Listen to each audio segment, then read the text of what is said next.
आज Doubtnut app download करें। Doubtnut पर अपने सभी गणित, रसायन विज्ञान, भौतिक विज्ञान और जीव विज्ञान के डाउट्स का करो सफाया। बस प्रश्न की फोटो खींचो, एक ही प्रश्न को क्रॉप करो और तुरंत वीडियो सोल्यूशन पाओ। अभी डाउनलोड करें। हेलो दोस्तों, तो इस प्रश्न में हमें दिया गया है कि एक पिगी बैंक में 50 के 100 सिक्के हैं, 1 रुपए के 50 सिक्के हैं, 2 रुपए के 20 सिक्के हैं और 5 रुपए के भी 20 सिक्के हैं।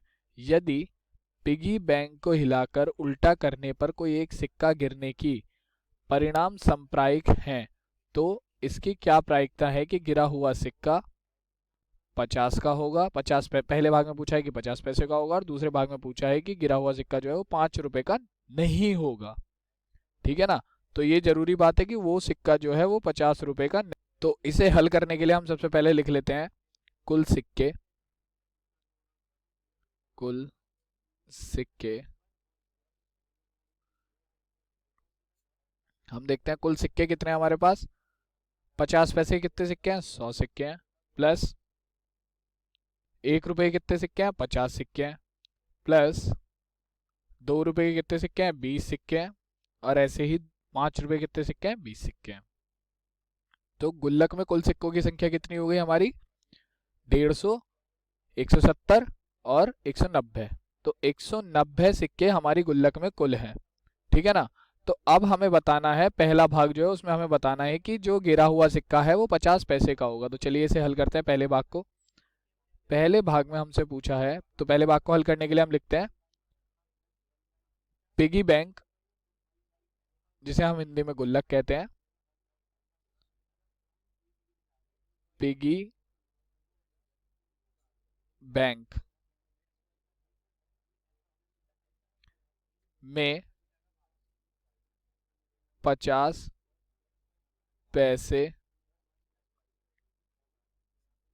के सिक्कों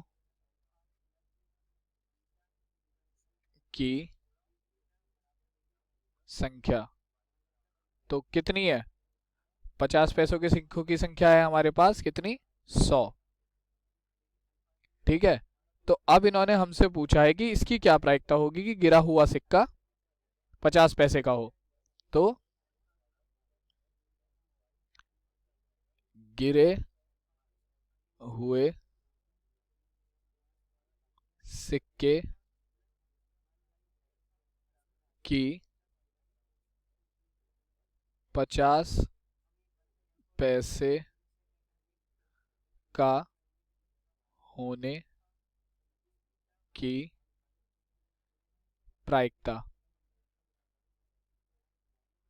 अगर मैं इसे बराबर मान लूं पी ए के, ठीक है, तो पी ए का मान क्या आ जाएगा? पी ए का मान आ जाएगा अनुकूल परिणाम बटे कुल परिणाम, क्योंकि ये प्रायिकता का सूत्र होता है। तो अनुकूल परिणाम कितने हैं? 100, क्योंकि हम चाहते हैं कि इन 100 सिक्कों में से कोई एक सिक्का हो 50 पैसों का।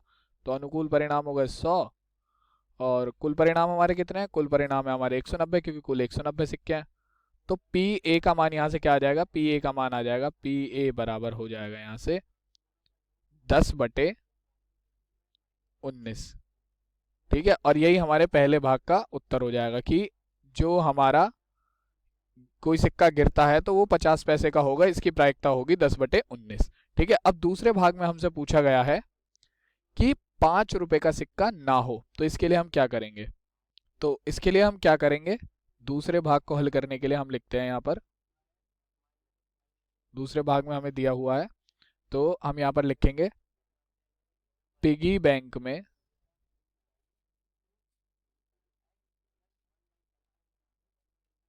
5 रुपए के सिक्कों की संख्या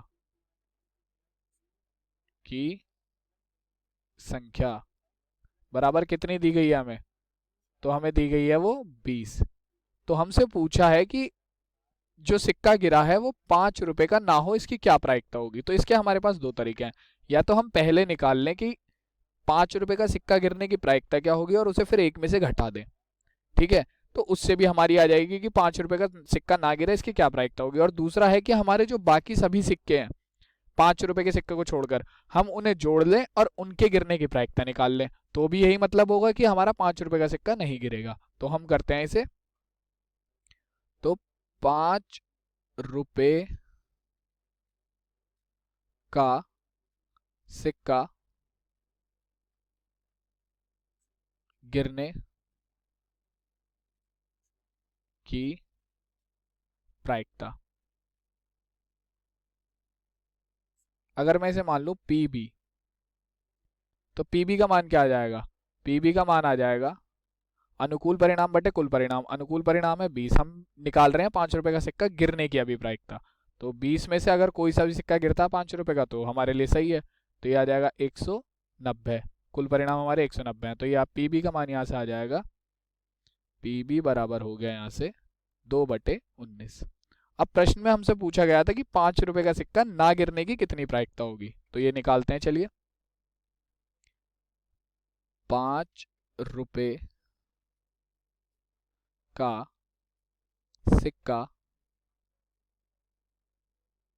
न गिरने की प्रायिकता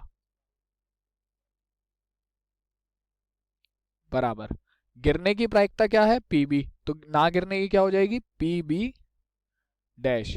तो ना गिरने की प्रायिकता का मान हमारा होता है पीबी डैश बराबर, अगर हम एक में से, अगर किसी घटना के होने की प्रायिकता को हम एक में से घटा दें तो उससे हमारे पास उस घटना के ना होने की प्रायिकता आ जाएगी।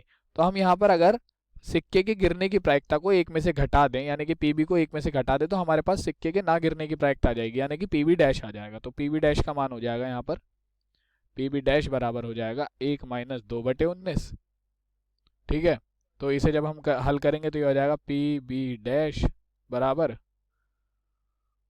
19 - 2/19, और इसका मान आ जाएगा पीबी डैश बराबर 17/19। यही हमारे इस प्रश्न का उत्तर हो जाएगा। तो हमारे दोनों भाग हल हो गए हैं और दोनों भागों के उत्तर आ गए। धन्यवाद।